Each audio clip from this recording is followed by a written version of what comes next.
Hi, my name is Saniel Chandrawat, part of Asia Pacific research team at Mirae Asset. In this video, we will discuss immunotherapy competitive landscape in China.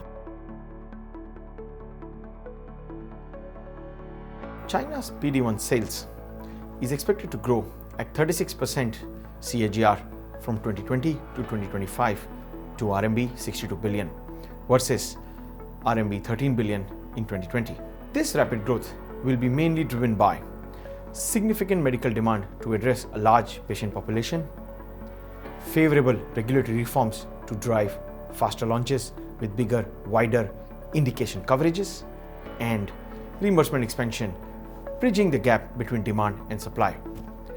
Lung cancer, stomach cancer, esophagus cancer, and liver cancer in total represent about 55% of new cancer cases in China.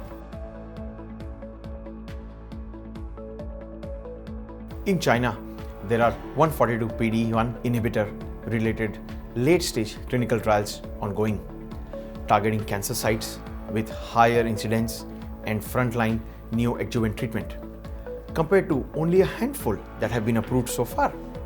That too for only a small number of indications. These clinical trials are aiming for a wider patient coverage. We are positive on PD-1's efficacy in frontline treatment of major cancer types as well as adjuvant setting. We think the leading domestic companies are well placed relative to the competition. Considering the various combo therapies in different cancer indications, we believe that the PD-1 inhibitor as an immune modulator would likely play a basic role in carrying various other innovative drugs for oncology treatment. Companies that can consistently develop newer treatment modalities, provide low-cost, high-quality drugs, and have stronger academic-based sales team should be able to capture market share.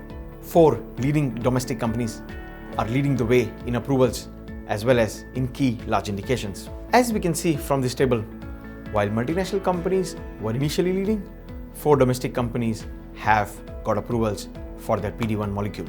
We detail below 2 key large indications, lung and stomach, and discuss progress among Chinese companies. Lung cancer has the highest incidence worldwide and is well studied by multinational companies. It is getting competitive in China, but MNCs have taken the lead so far. Hengrui, Innovent and Beijing are the tier 1 domestic players, with indications approved or filed already. We believe once these domestic companies get approved and included in reimbursement, they will be able to penetrate tier 2, 3 cities before the second wave of approvals come in, thereby creating a strong entry barrier. In this table, we can see that domestic companies are catching up to multinational companies.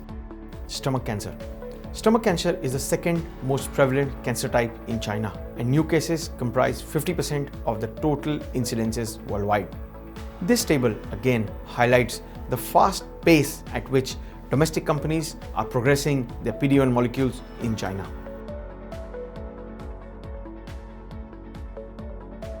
Research and development capability is the key driver for the development and successful launch of innovative medicines. By first half 2020, Beijing had the largest R&D team of 400 plus in research and 1,350 plus in clinical development, while the R&D teams at Innovent and Junshi are also growing.